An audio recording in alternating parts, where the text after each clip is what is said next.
Om Shanti. Good evening. Om Shanti means I am peace. So it's a very wonderful introduction and a greeting to all my sisters and my brothers.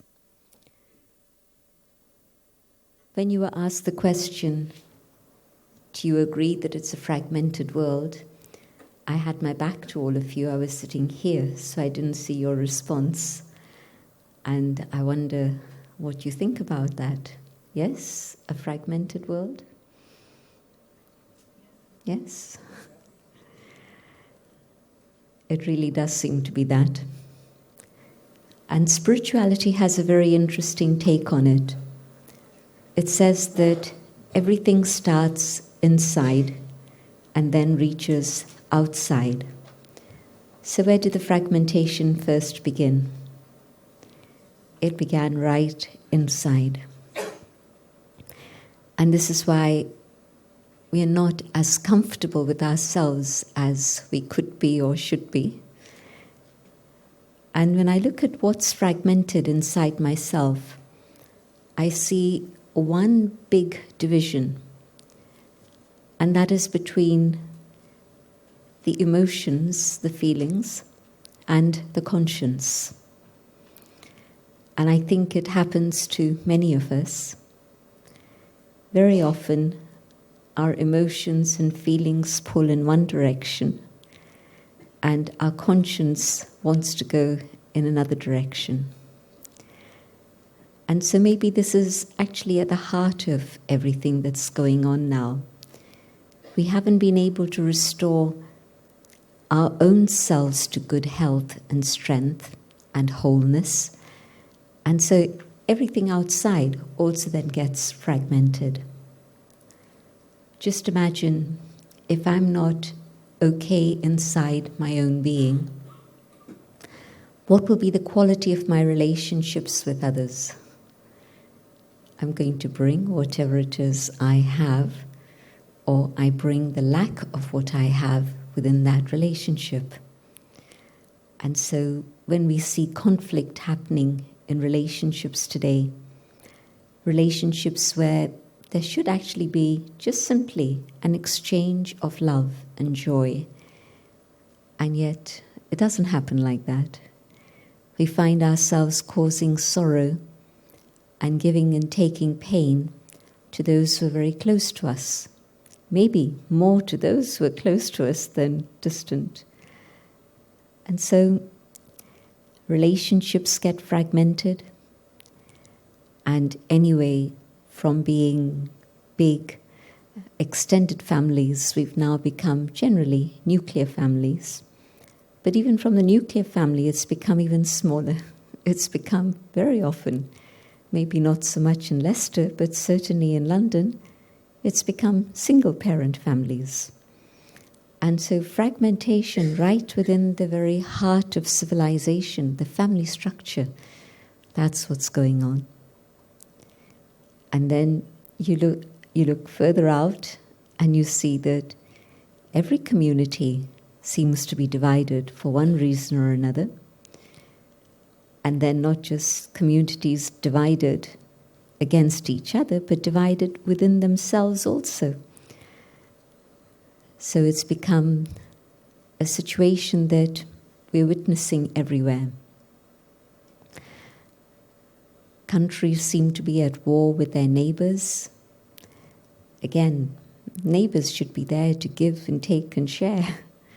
But it seems that there's conflict and fighting more amongst neighbors than distant people. So really, it does seem to be very much a state of fragmentation. Spirituality says, go on a journey inside and discover what's going on within yourself. And the second step of spirituality would be to be able to know the divine. Again, here in Leicester, a big difference to London. London, we don't always speak about God early on in meetings. In some countries you can, but in Northern Europe, generally, you can't. But here in Leicester, I feel very comfortable talking about God. And so spirituality means to be able to come closer and closer to the divine through two methods, through knowledge, understanding, and secondly, through meditation, by being able to create a relationship and a link with the divine so that then I'm able to experience what it is the divine has to offer and be able to receive it and take it. And then thirdly, spirituality changes my understanding of what we could call karma. Karma is a good word. It's now become part of the English language, I think. And there are many Hindi words that have been taken up in England. Probably the close relationship of India and England through hundreds of years. But the word karma seems to be something that you don't have to translate for people anymore. And the word karma just itself means action. That's it. No color on that. Good, bad. Karma doesn't tell you. But when you start exploring the subject of karma, then yes, you do understand that there's many different colors of karma, many different influences working on karma, and so different outcomes. Spirituality is a study of a lifetime, but let me keep myself just to these three subjects for tonight: the soul, the divine, and karma, and see how it relates to sorting things out within myself and sorting things out in terms of my relationship with others. And so firstly, when I speak about the division that's going on within the human being and this schism that exists between feelings and emotions and conscience, I ask myself, well, why is that? And the reason seems to be that there's a lot of external influence, and so the physical senses pull very strongly. And so it's very easy for feelings to be influenced by negativity, for feelings to be influenced by desires, by attachments, by ego. You know many of these things. No, you don't know about ego, do you? Maybe you do.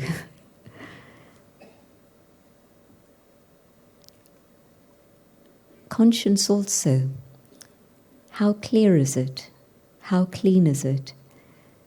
Am I able to trust what my conscience is saying? And so there seems to be not just a problem in one direction, but it seems to be a whole area that needs a big cleanup. And so how do I clean up? Firstly, my conscience. Because sometimes when people ask us, do you have a guru within the Brahma Kumaris? I say, well, there's one, the divine, who is the supreme guru, the true guru, Satguru. But there's another guru that each and every one of us has. And we sometimes acknowledge that one and sometimes we don't. And the guru that everyone has, the guide, the compass, is their own conscience. But the conscience too has been influenced by so many other things from outside. Media, education, society, friends. And so can I trust what my conscience is saying? And so meditation becomes a way in which we can clean all these influences that are working on the conscience so that the conscience is able to evaluate clearly and give me a very clear answer as to the direction I should be taking. So the conscience is my guide, but my guide has been sleeping a little, and so it hasn't been doing its job properly. one of the reasons why that's happened is that when you've ignored a friend for some time, then the friend stops talking to you about things that are going to be irritating. The friend's cautioned you once, has cautioned you twice, and you're still not listening. And so the friend thinks, well, is it worth my saying anything yet again? Or is it better not to speak? And so the friend also becomes quiet. Still your friend, but the friend isn't guiding you anymore. And so the conscience spoke, and we ignored. It spoke again, and we ignored again. And so sometimes the conscience becomes such a soft voice that we can't hear it anymore, until it actually then stops speaking to us. And so meditation means spirituality and meditation definitely go together, because meditation's the inner journey, spirituality is getting to know myself, the inner being.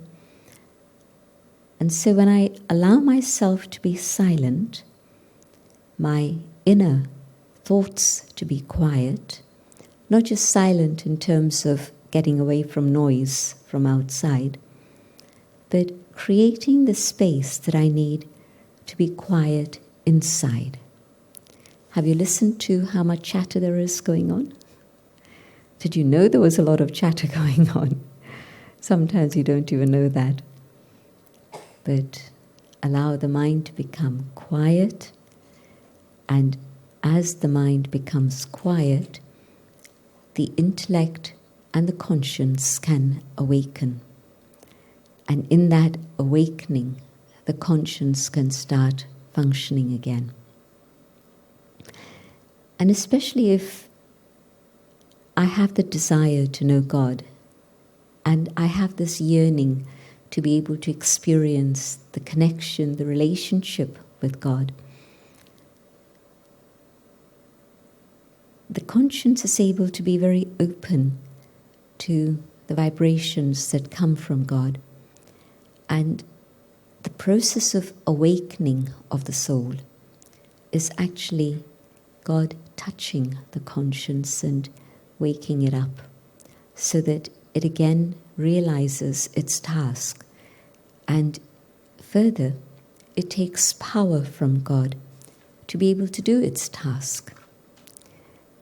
Because in the past, sometimes what happened was the conscience spoke, but the force of my feelings was stronger than the voice of conscience. And so conscience didn't get its way. It was dysfunctional. But allowing myself to be quiet and focusing my thoughts on God, God is able to give power to the conscience, and the conscience becomes strong so that now it speaks with authority and confidence within. But it's still not very useful forcing my feelings to go in a particular way, because I would still create a tussle inside. And so what's also important is to see, well, what's going on with my feelings? Why are the feelings the way they are? And why are they not in agreement with what my conscience is saying? And I'm holding conscience to be the higher aspect of the inner being, that aspect which is able to guide me in the right direction. The mind is very fickle. And when I speak about feelings and emotions, we sometimes use the word heart. And yes, we have the physical heart, the pumping machine. But we also have feelings which are not actually here. Feelings are very much part of the soul. And if you were trying to see, well, where do feelings fit in within the anatomy of the soul, you would say feelings fit in within that aspect that we would describe as the mind. And sometimes people think the mind is connected with intellectual, but mind is the creativity of thought, and thought leads to feelings and emotions. And so my feelings and emotions at the present moment very much affected by my senses. My eyes see something and it arouses feelings within me, and I say, that's what I want. I think many of you know the story of the golden deer. It's not a child's story. I mean, it can be depicted in children's books, but it's actually the story of the Ramayana. I'm sure there are people here who have not heard of the Ramayana, but there are also many who have. Well, there are two major epic poems that exist in India. And actually not just in India, they exist all over the East, because from India, people went out to all the distant corners of Southeast Asia, and still today you get performances of the Ramayana, this epic, in places like Indonesia, in Malaysia, even in parts of the Philippines, all around in that region, Thailand. So the Ramayana is the story of good and bad. Usually these are what stories are about. It's the classic eternal story. And of course, for a time it seems that the bad is winning. But hold on. Ultimately, good has to win. And so it's a story of the conquest of evil by the power of God and the goodness of the human spirit. But one particular episode within this huge epic poem, which is, they don't read it, they sing it. It's actually chanted in verses. It's very beautiful. And one of the essential parts of the story is that Rama and Sita are there in the jungle, and Rama has been exiled from his kingdom, and Sita had the choice of staying at home in the comfortable palace or to accompany Rama into the jungle. She chose to go with him. But she sees a golden deer, and it's nearly the end of the time of exile. But she sees this golden deer, and the golden deer is so attractive that she wants it. Rama argues with her and says, but Sita, it's nearly time for us to go home. The deer won't want to come with you to the palace. The deer wants to live in its own home in the jungle. She still wants the deer. But Sita, what are you going to do with the golden deer anyway? What's the purpose? What's the point? It doesn't make sense. But she's absolutely insistent. That is what she wants. I share that story because many of you are very aware of it, but it illustrates absolutely that although we say that human beings are creatures of logic and reason, I don't actually see that. Do you? It seems that our feelings and emotions always take the better of us. And in this case, finally, Rama had to succumb and say, okay, Sita, you stay here, I'll go get the golden deer for you. So our senses see something. We want something. Reason, logic, doesn't matter. If it doesn't make sense, it doesn't matter, but that's what I want. I want it. And so that's one little example of how feelings and emotions pull us in directions that really make no sense at all. And so the conscience speaks and says, but no, what's the point? And so it seems that on the one side there was a clean-up of the conscience needed, a purification and a strengthening, but on the other side there was also a need for a clean-up of the emotions and feelings. You're with me? Yeah? These are not some things that we look at every day. And so I want to make sure that we're moving on the journey together. And yes, the cleanup of feelings and emotions has to happen, so that then the conscience and the feelings are aligned together, and I no longer feel this conflict and struggle going on inside myself. And there are so many situations that we find ourselves in where the struggle pulls. At a job, my conscience is telling me what I should or should not do, and yet I want to keep my salary, I want to keep my paycheck, and the boss is saying that I'm expecting you to do this, this, and this. Where do I go? What do I do? Relationships, conscience, one direction, feelings, another direction. So it's something that we're facing not just occasionally, but I think that at this point in human history, where the forces of negativity are so strong, we're facing this all the time, all the time.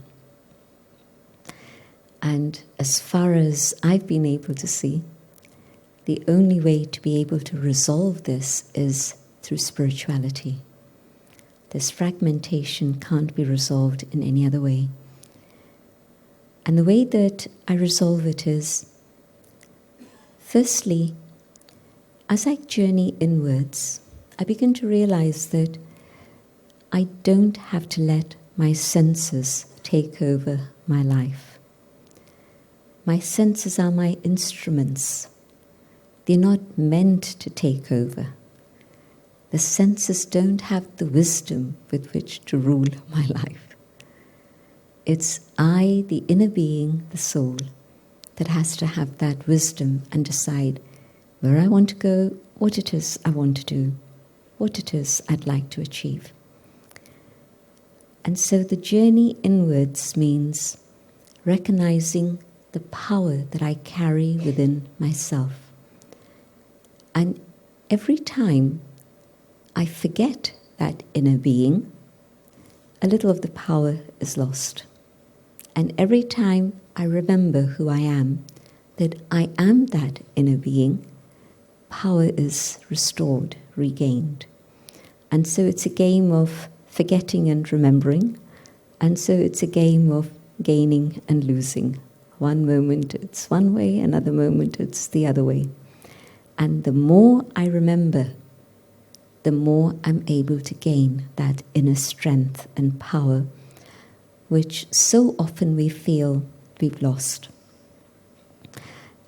It's not often that we feel internally empowered and strong enough to be able to say, yes, I know where I want to go, what it is I want to do.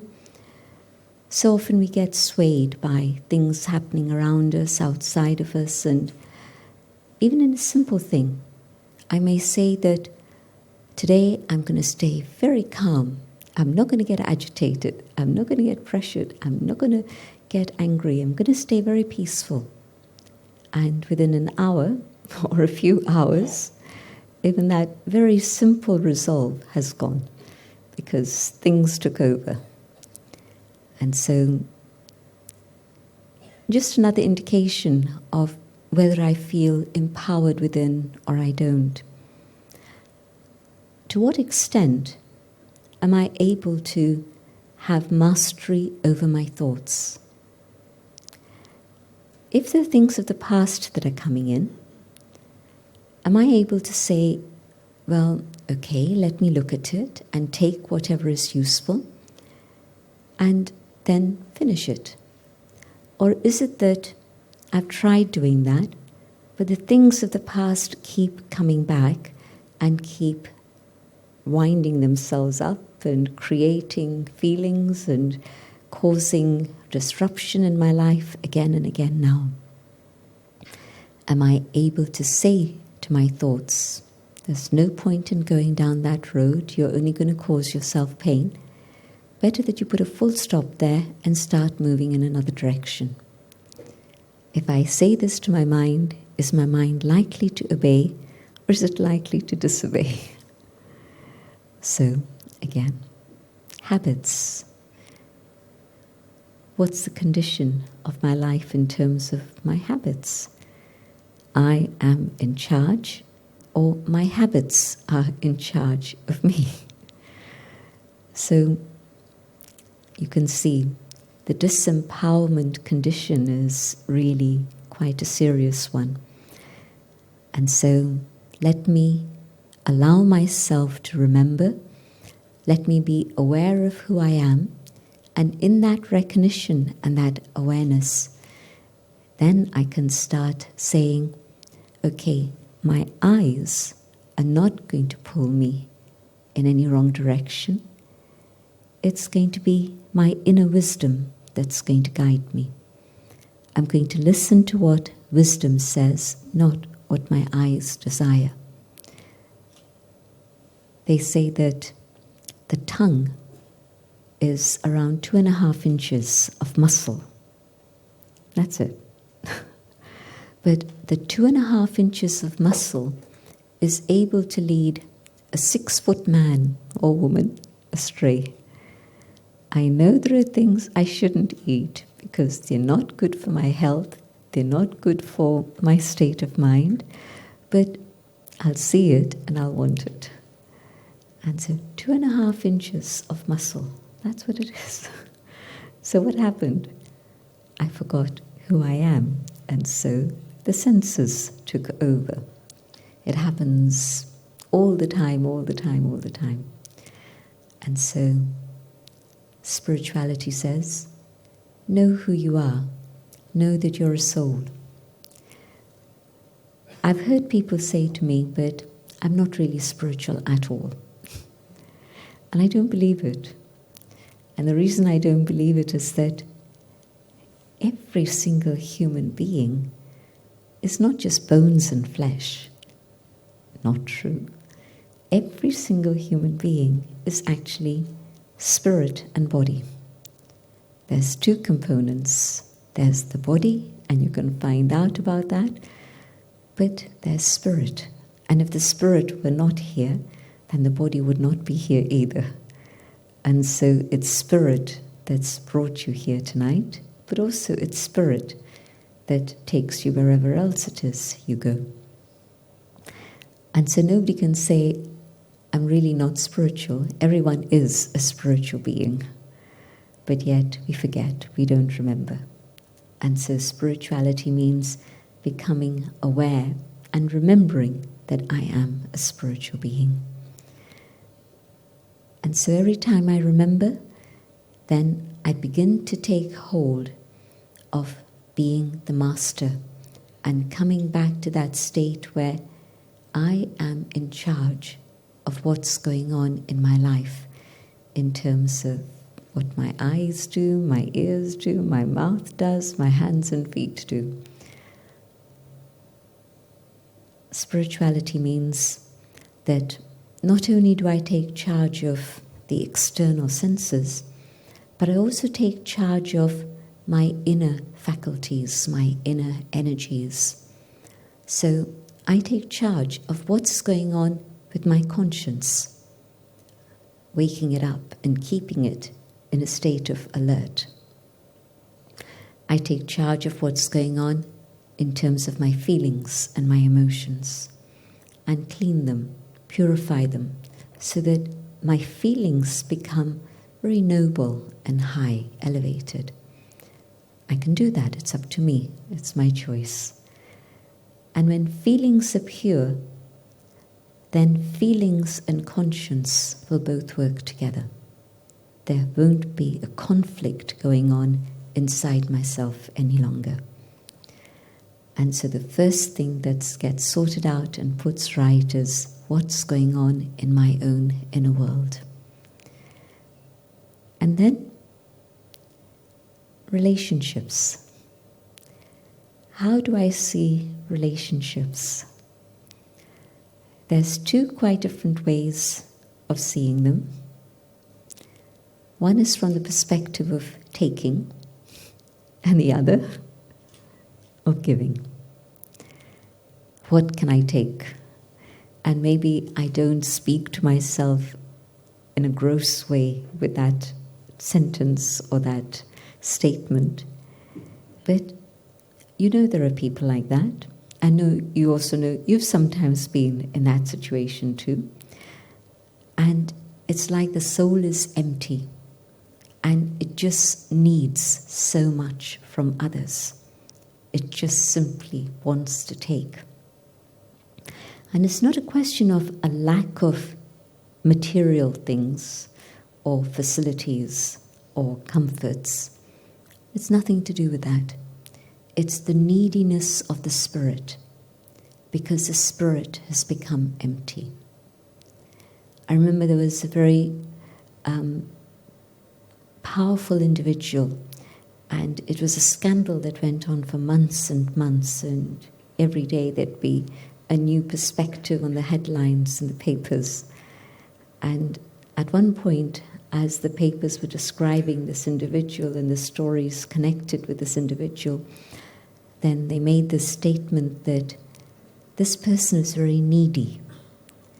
And I was surprised that they should have been perceptive enough to make that statement. But it was a fact. This person had power, this person had money, this person had everything. But yet there was scandal after scandal all the time. And the person was described as being needy. And so when I'm needy, then I just want to take. And in that desire for taking, again, the conscience shuts down. And so if I want to start changing the quality of relationships, I have to start thinking about, well, how can I fill so that I'm not needy, but also what is it that I can give rather than what is it that I can take. I remember many years ago there was a situation when it was a group of young sisters who were being trained by Dadi. Many of you know Dadi Janki.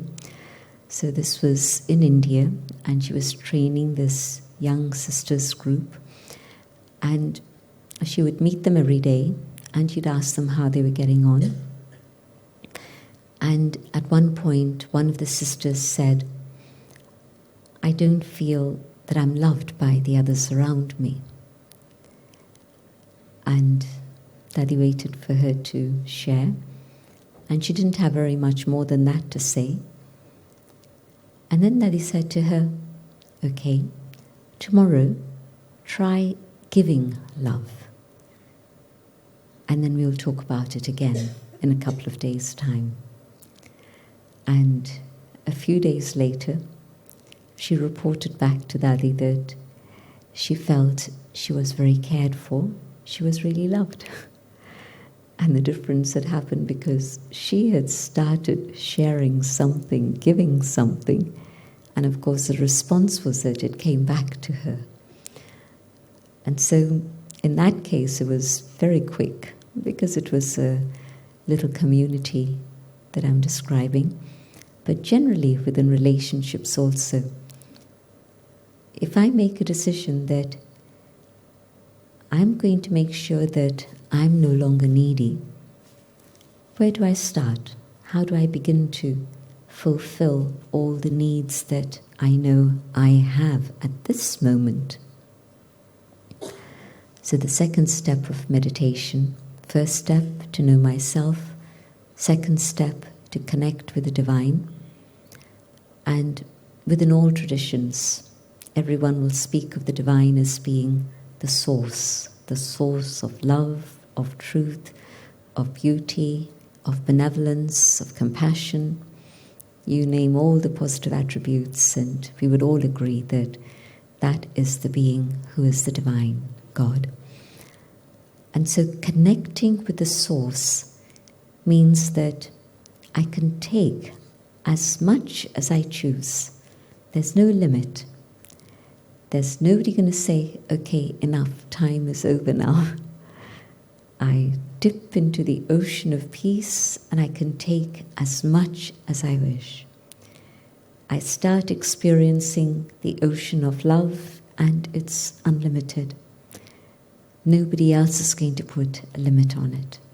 Literally, I can take as much as I choose. And as I continue to fill myself, I can feel my own weaknesses being resolved and my own issues getting sorted out. And really, you can feel yourself getting fuller and fuller. And I'm using that energy all the time. So it's not enough just to have a good meditation once a week, because by the end of the week you'll be completely depleted. But it needs a top-up every day. And so every day, let me start my day with filling myself. And if I can do that, then the emptiness of the spirit will be a thing of the past, and I'll be very full. I'll feel that abundance within myself, and it'll spill over. Whoever you are, whatever it is you are, even without saying, every human being is exuding those vibrations. We're sharing vibrations with people around us all the time. Don't have to say anything, don't have to do anything, but people can feel. Why? Because whatever is going on inside the soul is creating vibrations that others can pick up. My thoughts create a vibration. So I'm just sitting there quietly, but you'll know if there's something wrong going on inside. You'll be able to feel it. But equally, if there's something good going on inside, if I've been able to fill myself with the treasures of love and joy and peace, then you also feel that. And then the interaction that happens with others, close ones, distant ones, doesn't matter. But the interaction is one in which the soul's able to give something to another. And giving sometimes involves giving time, precious in today's world. But giving sometimes doesn't take a lot of time. It takes just maybe a word of encouragement. Maybe it takes a smile. Maybe it takes just holding somebody's hand for a moment. Different things we can do to express care, compassion, kindness, love. Sometimes it means giving a lot of time. And maybe I don't have it, so let me find another way to be able to express my concern and love. So when I start thinking about what it is I can give to another, my whole mentality changes and the energy of the relationship changes. I'm sure you felt it in simple ways in your own life. You've gone with an intention to ask someone for something, and it makes you uneasy inside. You're not feeling very comfortable, and they can sense that you're anxious about something, that you're on edge. And so even before you get to the subject that you want to talk about, the uneasiness is already there in the energy in the situation. But if there's nothing you want from a person, you approach that person in a very different way. And then if you approach a person with the thought, well, is there something I can give them, something I can share? That energy, again, is very different.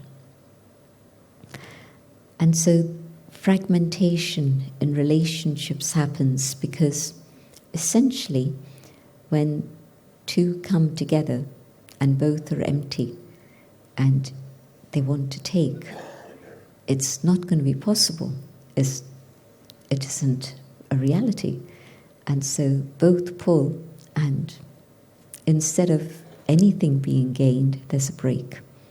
Nobody can take from empty vessel, and so there's a break that happens. But whatever has happened up until now, okay, I can say, I'll take responsibility for where I am at this moment, but also I can take responsibility for what I can do from this moment on. And so whatever has happened that's brought me here, okay, I accept that. But what can I do now? And if I start focusing on that, then I'll know very clearly how to take from above and how to be able to share and give to others around me. And if there's a particular relationship that's in need of repair, I'll also be able to understand how to approach that and what to do with it. Because God doesn't just fill us with love and peace and joy and all these sweet, soft, wonderful things, but there's very powerful things that we get from God. We get wisdom. We get insight. We're able to understand things in a way that we didn't before. It's a very simple thing to know that. I look at things from a narrow perspective. How much do I see? If I broaden my horizon, I broaden my vision, and I look at things from a bigger perspective, how much more can I see? How much more can I understand? And so the relationship with God allows me to do that.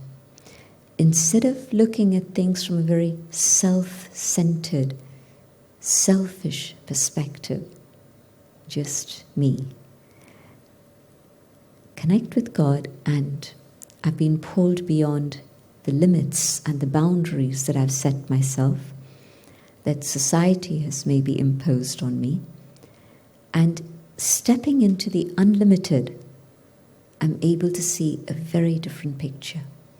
And so my understanding of what it is I need to do now is then based on this new perception of this unlimited vision. And so where before maybe I thought it's impossible to deal with this person's never going to change, I'm never going to be able to manage with this. Yet meditation, connection, and I look at things differently, I understand differently, and I know what it is I can do to break the impasse and make positive steps and take things to a good conclusion. So it's a very wonderful gift that we're able to receive from the divine if we make that connection and we know how to use it. I've already touched on the subject of karma in terms of give and take in a big way, because that's really the whole subject of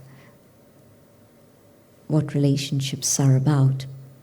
But I want to touch upon it in a little bit of a different way now, because the third step of spirituality is to be able to understand karma. And one very simple way in which I can understand karma, is it good? Is it bad? Is it neutral? Because when things come up, they come up suddenly. And to be able to know what can I do now, I can't telephone somebody and say, tell me, what shall I do? I can't read a book at that moment and see chapter and verse. I need to have something within me that can guide me. And a very simple thing that I can ask myself, is it limited consciousness through which I'm working at this moment? And we would also use the word body consciousness for that concept of limited consciousness. I'll give you an example. If I look at something simply as a woman, or I look at something simply as a man, that would be the consciousness of the limited, the consciousness of the body, and my position would be one or the other. But if I were to look at the same situation with the consciousness of being the spiritual being, a being of light, would my answer be the same? Probably not. I'd probably be looking at things differently, and it would be an unlimited perspective. It wouldn't be narrow in its understanding. And so things that we've been looking at in terms of attachment to this, identity of this. So when I think in a way that's restricted by the consciousness of the physical form, the body, then my thoughts, my words, actions are likely to be very narrow and limited, which probably means that I'm going to be bringing sorrow to myself and sorrow to others around me. In some way or another, ego is going to come in, attachment is going to come in, my desires are going to be there, all of these things. But if I can step into the identity of the inner being, the soul, and just think about what it is I need to do in this awareness of the consciousness of the soul, I'm more likely to look at things from a bigger perspective and less likely to bring grief to myself or others. And so it sounds more complicated than the actual process is. Just ask, am I being body conscious or am I being soul conscious? Another question to ask, is this something that's going to bring me closer to God? Or is it something that's going to take me further away from God? Not such a difficult thing to know when it's big decisions. When it's little things, then you'll say, well, what difference does it make anyway? But then go back to the first one. Is it body conscious? Is it soul conscious? And then the third thing that you can ask yourself, is this going to bring happiness to me and others? Or is it going to bring happiness only to me and not others? If it can fit within the criteria of happiness for me and others, then you'll know that's the way to go, not just something for me alone. So karma can be elevated, noble, that which is of service to others, that which brings me closer to God. Or karma can be in the state of unconsciousness in which it has been for quite a while. And in that unconscious state, then, karma has been usually negative karma. And if you see the state of the world around us, the planet, it's been karma done like we were asleep. We didn't realize what we were doing to the planet. If we look at the karma of all the things that have created chaos in politics and governance and finance, again, it's karma that's been done in unawareness, or worse, ignorance. And so the chaos of the world and the fragmentation of the world is not just by chance. Nothing happens by chance. We have created all of that. And so today, understanding how we've come here, but now what it is we can do to change it, and the change happens through, firstly, a change of consciousness, away from here, back to spirit, instead of being trapped by the body, using the body, a very precious vehicle, a precious instrument, but using it for good karma. And if I can do that, then it's a very beautiful world that I can contribute to create. In fact, although there's fragmentation today, what's the future of the world? It's not just chaos and everything falling apart. But the future of the world is actually one of peace, one of truth, one of love. Because that's the phase of humanity that we're evolving through. Just as the night comes and you can't stop the night from coming. You can put on lots of lights, but you can't stop the night from coming. But when the period of the night is over, you can't stop the sun from rising. It's going to come. You can close the windows and draw the curtains, but the sun is going to be there, the light is going to be there. So there are things that are beyond human capacity, even though we try to control dark and light and all sorts of things. But there are things that happen according to nature, and they'll continue to happen. We won't be able to interfere with them. So the whole circle of day and night, that's one metaphor, but it also describes the state of humanity. A period of darkness that we've been through, conflict that we've been through, a period in which negativity was supreme. But now, many, many different signs in the world that light is entering the world, that the dawn has broken, and what's ahead of us is actually a day in which there is knowledge, there is understanding, and there is a humanity, a human family that truly uses its highest qualities in everything that we do. And this is the transition period.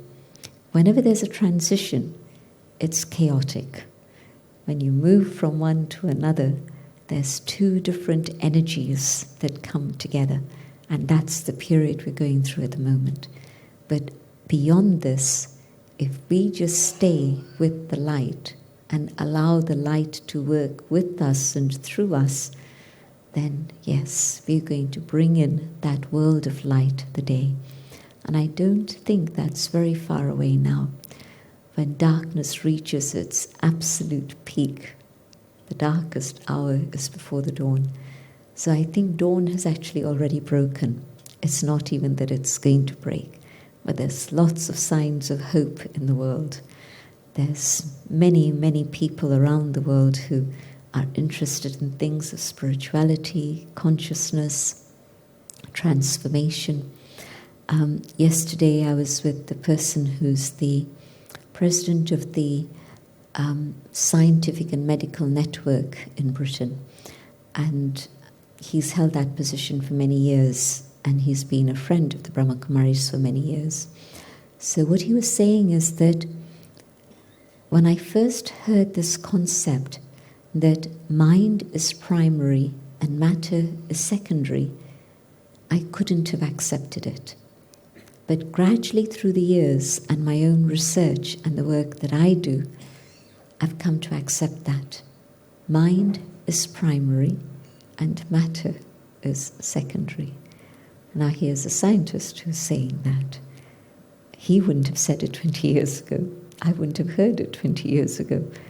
And this is in Britain, not in India. In India, the Vedas have always told us this, but now science is telling us this too.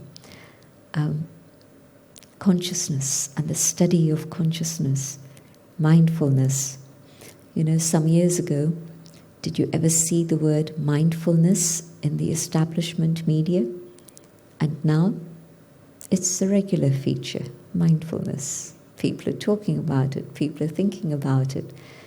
And so these ideas are now coming back on the horizon. And so spirituality is not just something for hippies. Spirituality is not just something for people on the fringe. Spirituality is at the heart of human life. And so spirituality is absolutely the critical understanding we need to have to be able to come back to wholeness, wholeness within ourselves and wholeness within the world around us also. Let me stop here and let's have some meditation. What I'll do is speak out my own thoughts as I meditate and invite you to follow these ideas. No music, please. Just silence, no music.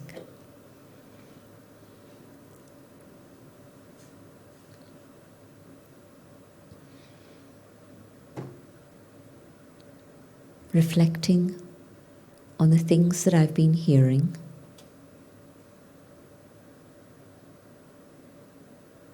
I think about the inner being,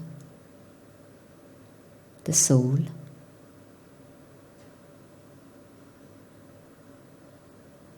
and I focus my thoughts in the center of the forehead,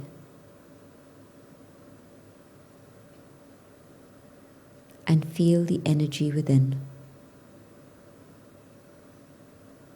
the being that I am.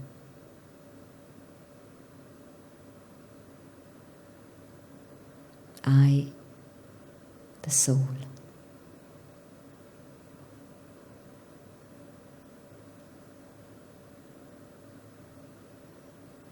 And as I feel the energy of the inner being,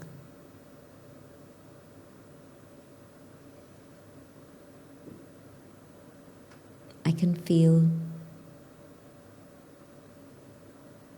the body separate and I, the inner being, separate.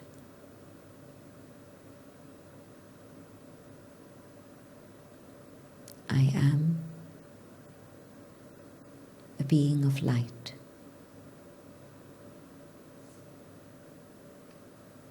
I am a being of peace. As my thoughts become peaceful, I can feel the presence of the divine.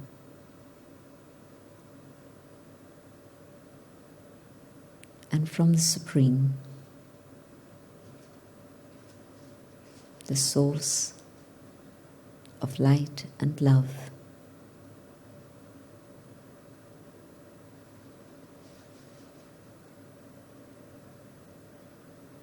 the waves of love reach the soul and surround the soul.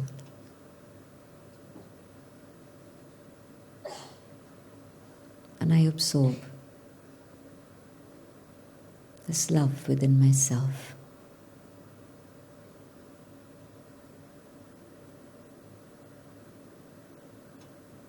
And I can feel my thirst being quenched.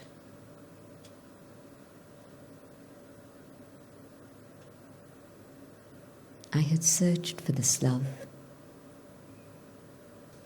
but hadn't been able to find it. And now,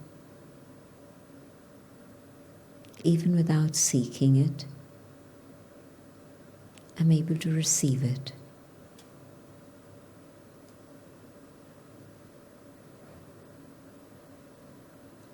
And the power of love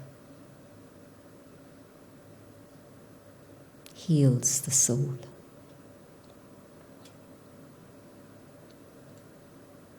I'd been carrying sorrow from the past, but God's love now heals that pain.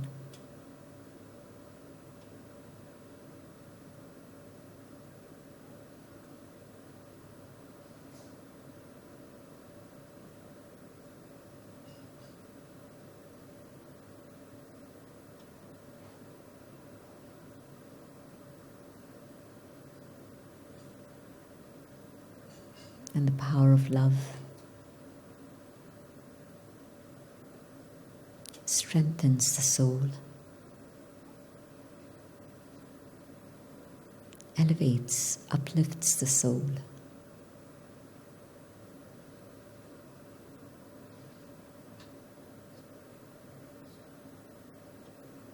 And the power of love restores my self-worth and my own inner dignity.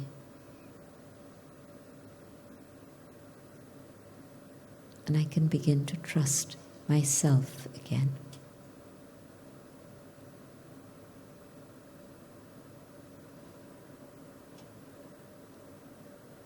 And the power of God's love reaches out and touches all others.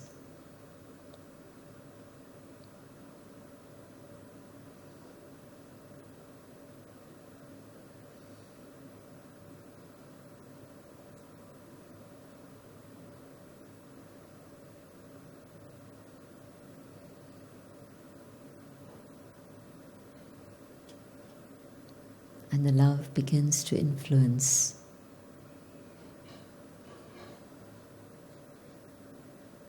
all the things that are happening in the world.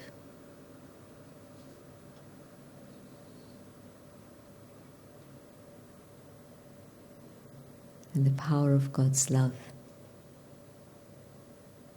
is able to transform the world.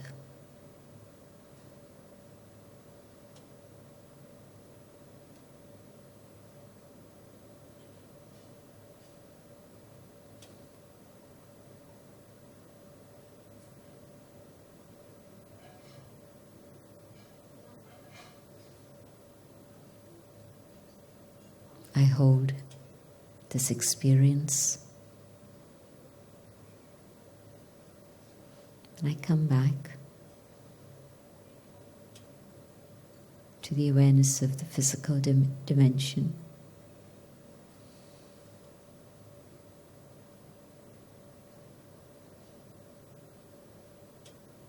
But I carry this feeling, this awareness within myself,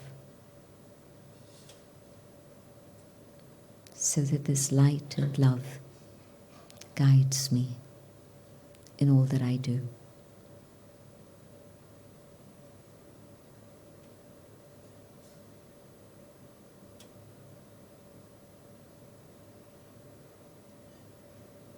Om Shanti.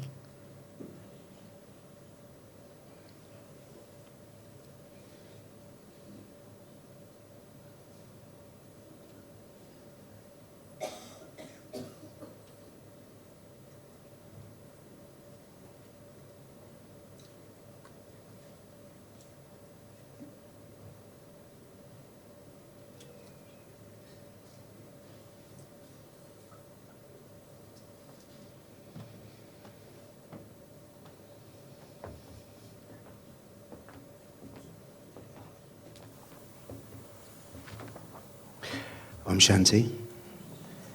Sister Jayanti, on behalf of the audience and myself, our deepest gratitude for sharing your wisdom and insight on the subject of spirituality.